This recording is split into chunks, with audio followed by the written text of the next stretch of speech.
이사별로 57번째 시간입니다.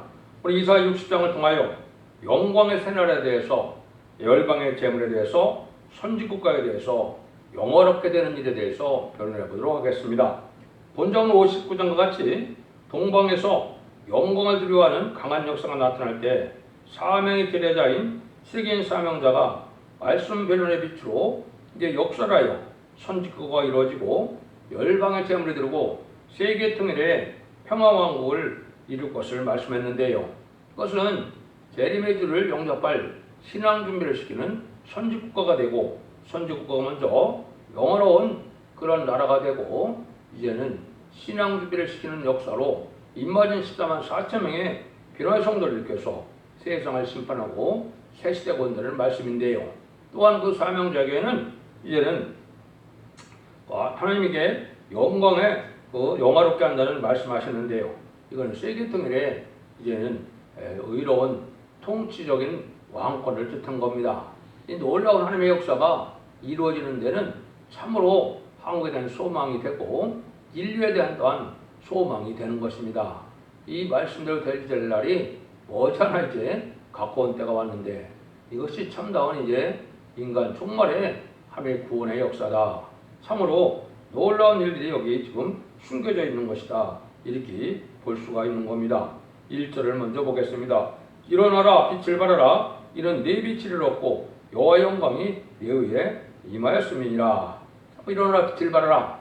참으로 많이 소망 중에 읽기도 많이 하고 설교도 많이 하지만 이 말씀을 정확히 뜻을 알고 이 말씀이 성취되는 것을 아는 자는 심히 적은 것이다. 어찌 보면 없는 것이다. 이렇게 볼 수밖에 없거든요. 이 말씀의 빛은 무슨 빛이냐? 이제 죽장고사 시작하고 죽장고 별을 전하여 이제는 재림을 영접하고 새 시대에 에덴 동안의 축복을 이제 받는 말씀의 복음의 비밀을 여기 말씀의 빛이라 그러는 것입니다.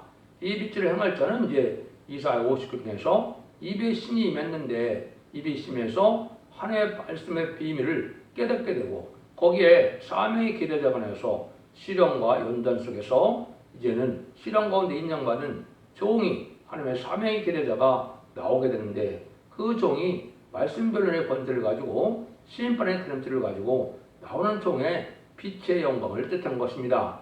이거는 전삼년 만에 마지막 진리의 심판의 드럼틀을 마지막으로 전하고 그 변론대로 심판하고 그 변론대로 구원의 역사가 있을 것을 말씀하신 것이다. 이렇게 보면 됩니다. 그래서 네 빛을 얻고 여호와 영광이 네 위에 임하니라. 그래서는 너라는 그 사실은 14만 4천 명을 일으킬 천구적인 종의 시대적인 사명들을 뜻했다 이 말입니다.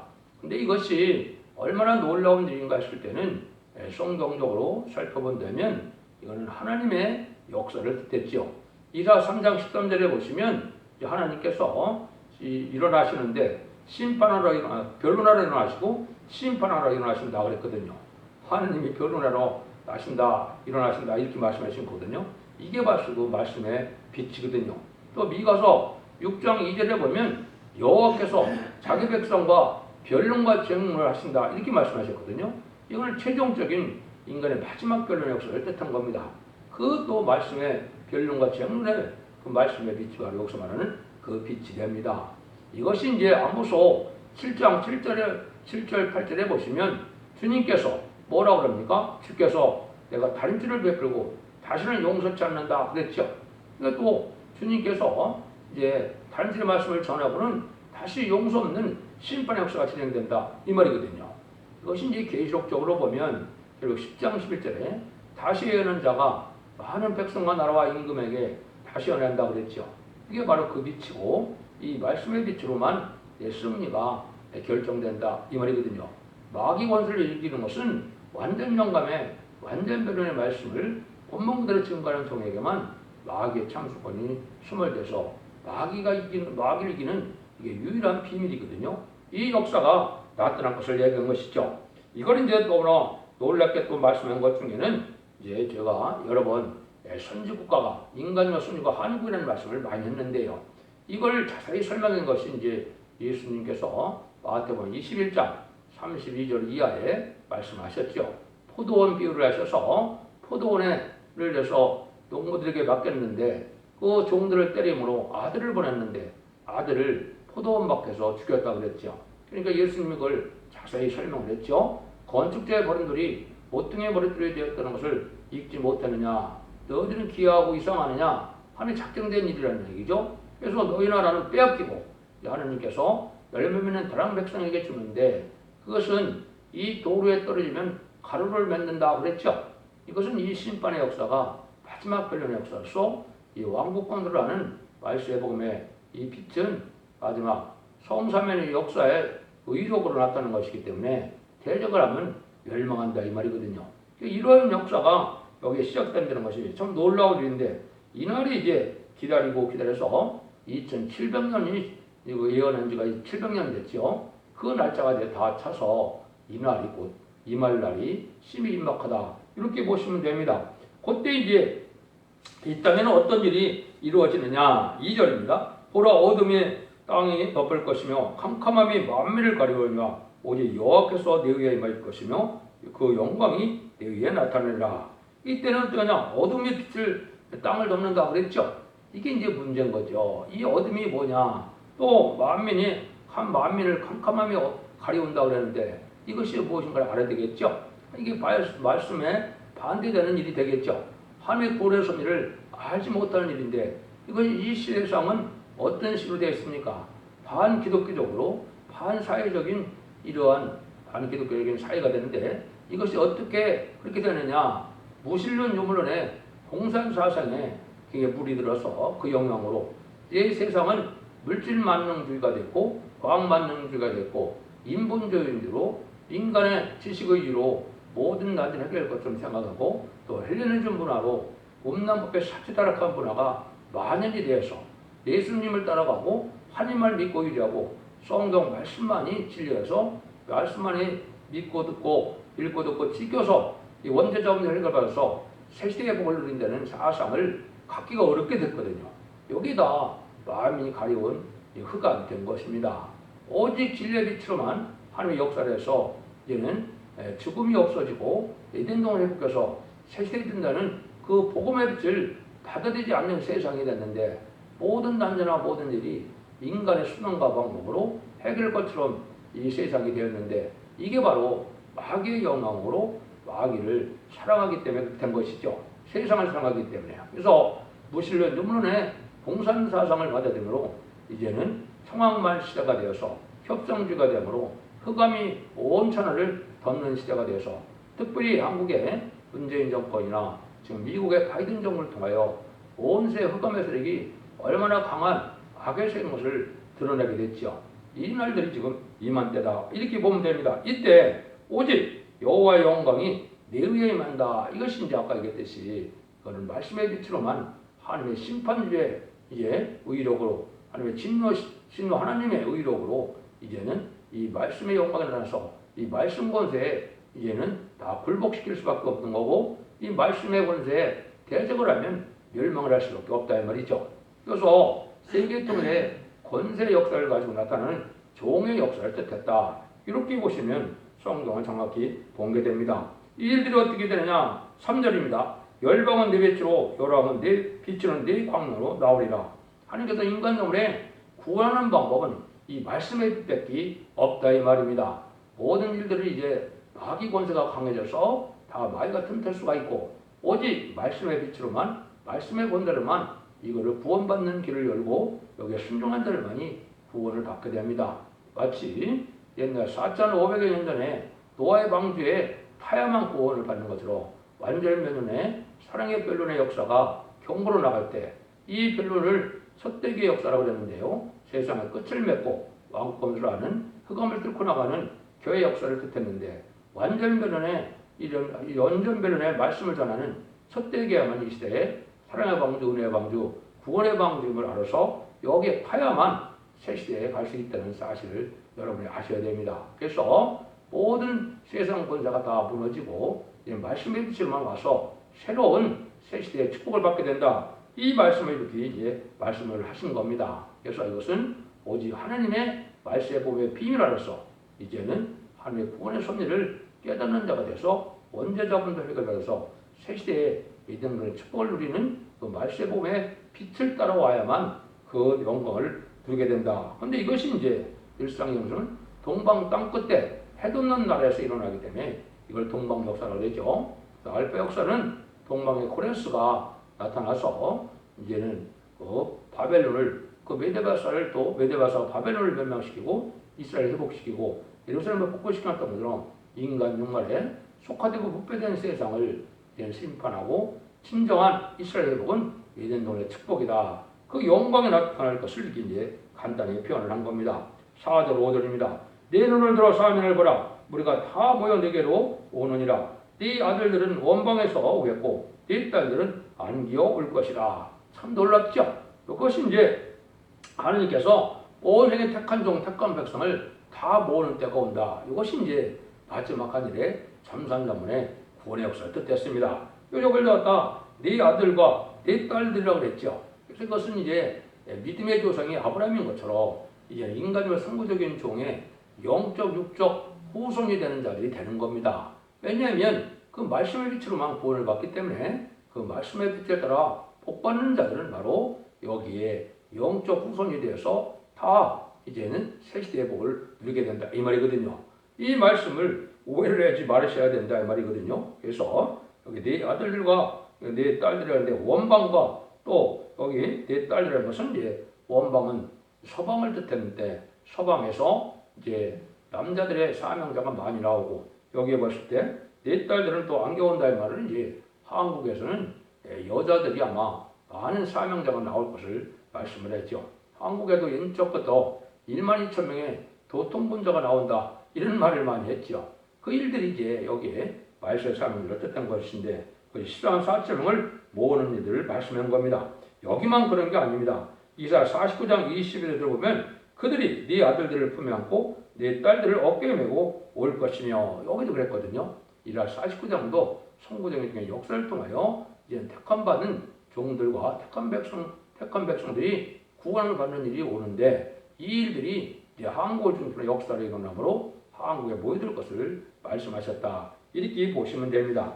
이 일들이 이제 하나님의 마지막 종말의 역사를 말씀한 건데 이것이 이루어질 때는 참으로 영광스러운 나라가 된다 이 말이죠. 6절 7절입니다. 허다한 약대 미디안과 에바의 젊은 약대가 네 가운데 표면을 것이며 수바의 사람들은 다 금과 유황을 가지고 와서 여호와의 찬송을 전파할 것이며 제 계달에 양무리는 네 개로 다 모여지고 느바우스의 수양은 네게 공급되고 내단에 올라 이제는 가까이 받음이 되리니 내가 내 영광의 집을 영원하게 하리라.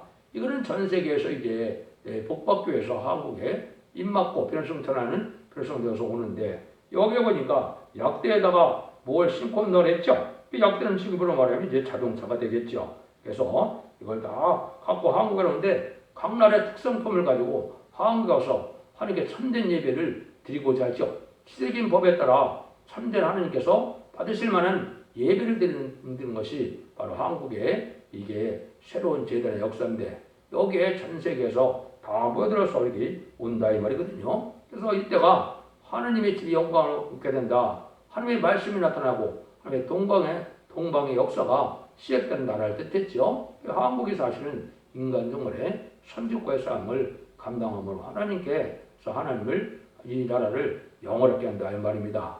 이것이 이제 세계적인 지도국이고 종조국이라고 이렇게 많은 이방종 세계인데 그 날들이 실제 이루어질 때가 오는 거죠. 그래서 하나님의 종말의 역사가 일으키기 시작한 곳을 뜻했는데 이것이 바로 동방 땅 끝에 해돋는 나라인 한국인데 이걸 구체적으로 이제 설명한 것이 8절 그들이죠. 저 구름같이 비둘기가 그 보급자를 날아오는 것 같이 날아오는 저들은 누구뇨? 그 소원들 나를 악망하고 다시 배들이 먼저 이르되 원방에서 네 자손과 그 은금을 아울러 싣고 와서 네 하나님의 여호와의 이름을 드리려 하며 이스라엘의 거룩한 자에게 드리려 하는 자들이라. 이는 내가 너를 영롭게 하느니라. 약간은 이제 약대는 자동차를 뜻했다 그랬는데 여기에 이제 비둘기는 뭘 뜻했겠어요? 비둘기는 이제는 비행기를 뜻했죠. 근데 여기 또 배가 있죠. 그러니까 자동차와 배와 비둘기 같은 비행기로 온 세상에 영화로운 재물을 들고 나온다. 의롭고 경건한 깨끗한 재물을 가진 이러한 기독교인들이 많이 있겠죠. 이러한 정직하고 깨끗한 이제 기독교의 부자들이 복받기 위해서 한국의 모든 것을 다 싣고 한국으로 온다 이 말입니다. 이것이 이제 전산담에 일어날 일들인데 이 날이 곧 이제 심히 가깝다 이렇게 보시면 되죠. 내가 너를 영화롭게 한다. 이게 엄청난 말씀이거든요. 이건 세상을 통치할 수 있는 권세 능력으로 이 사람을 통해서 역사를 한다 이 말입니다. 말세 사명자는 물론 14만 4천 명인데 14만 4천 명의 대성도 일종을 여길 줄 중심으로 말씀했기 때문에 내가 너를 영화롭게 한다. 세계통일의 권세 역사로 세상의 통치권을 가진 종의 역사니까 세상 권세가 당하지 못한다. 이런 말이 여기에 내포되어 있는 말입니다. 이렇게 해서 하나님의 역사가 영광으로 이 땅에 나타난 것을 얘기한 것이죠. 이것이 이제 이사야 62장에 보면 내 땅을 뿔려란다. 너를 헵시바란다 그랬거든요. 이 뿔려란다는 말이 한국의 땅과 결혼하고 싶어 한다 이 말이거든요. 그러니까 하나님이 기뻐하는 자가 헵시바인데 이 한국의 땅에 결혼하고 싶어서 한국에 다 온다 이 말이거든요. 요 일들이 이 한국에 와야만 하나님의 참다운 복을 영원한 복을 받을 수 있기 때문에 이런 날이 오는데 이것이 바로 마지막 한 일의 장사만의 역사인데 이건 진리의 빛에 따라 일어나는 역사를 뜻한 것이다. 이 역사는 또한 하나님의 절대적인 역사라는 것을 다시 10절에서 11절에 말씀하는데요. 내가 노하여 너를 쳤으나 이제는 나의 은혜로 너를 긍휼히 여겼은즉 이방인들이 네 상복을 쌓을 것이요 그 왕들이 너를 봉사할 것이며 네 성문이 항상 열려 저를 다치지 아니하리니 이런 사람들이 네게로 열방의 재물을 가져오며 그 왕들을 포로로 이끌어오미라. 너를 섬기라는 백성과 나라는 파멸하리니 그 백성들은 반드시 진멸되리라고 했죠. 이때는 이제 뭐예요? 이 선구적인 종들이 하나님 앞에 처음에는 버림받은 것 같이 또 징계를 받고 연단을 받아서 아주 하나님 앞에 이제 인정받지 못하는 것처럼 되지만은 하나님이 인정받는 날이 오면 하나님이 이제 심판의 하나님의 역사를 할 때는 이 종을 중심으로 역사를 하기 때문에 세상 사람들은 다 굴복할 수밖에 없고 또 왕들도 다 굴복을 해서 이 왕권에 동참하고 도와줄 수밖에 없는 때가 온다 이 말이죠. 왜냐? 이 왕권에 동참하지 않는 자는 하나님의 적으로 여겨서 다 심판받게 된다 이 말입니다. 그래서 이걸 함으로 무서운 말씀하셨죠. 너를 섬기지 않는 백성과 나라는 파멸하리니 그 백성들은 반드시 진멸하라고 했죠. 이게 마지막 하느님의 심판의 역사가 이 변론들이 이루어지기 때문에 이 변론의 말씀의 변론에 순종치 않는 자는 다 망한다 이 말입니다. 세상 권세가 당할 수 없게 다 망한다. 이것은 공중권세 받은 마귀 권세를 다 이기고 나오는 종이 되기 때문에 이 세상 권세로는 이 종을 당할 수가 없는 거고 그 종의 권세는 말씀의 빛으로 말씀의 권세로 나타나기 때문에 하나님의 능력이 없어 나타나서 이런 일이 이루어진다 이 말입니다. 이 날이 이제 임박한 때다 이렇게 이제 보시면 여러분이 지금 잘 깨달은 것이 되겠습니다. 이런 일들을 다시 13절 14절에 레바논의 영광 곧 잣나무와 소나무와 화강목이 함께 내게 이르러 내 거룩한 곳을 아름답게 할 것이며 내가 나의 발둘 곳을 영화롭게 할 것이라. 너를 괴롭게 하던 자의 자손이 몸을 굽혀 내게 나오며 너를 멸시하던 모든 자가 내 발 아래 엎드려서 너를 일컬어 여호와의 성읍이라 이스라엘의 거룩한 자라 시온이라니라. 옛날에는 이제 북서지방에 예루살렘에 예수님이 나타났지만 인간 동물의 하나님의 동방 역사는 동방 땅끝인 한국에 나타나서 한국을 중심으로 역사를 할 것을 여기 말씀해서 내가 나의 발길 곳을 영화롭게 한다 그랬죠. 그러니까 진정 선지고가 여기가 되고 육적 이스라엘 백성들도 이제 회개를 하게 됩니다.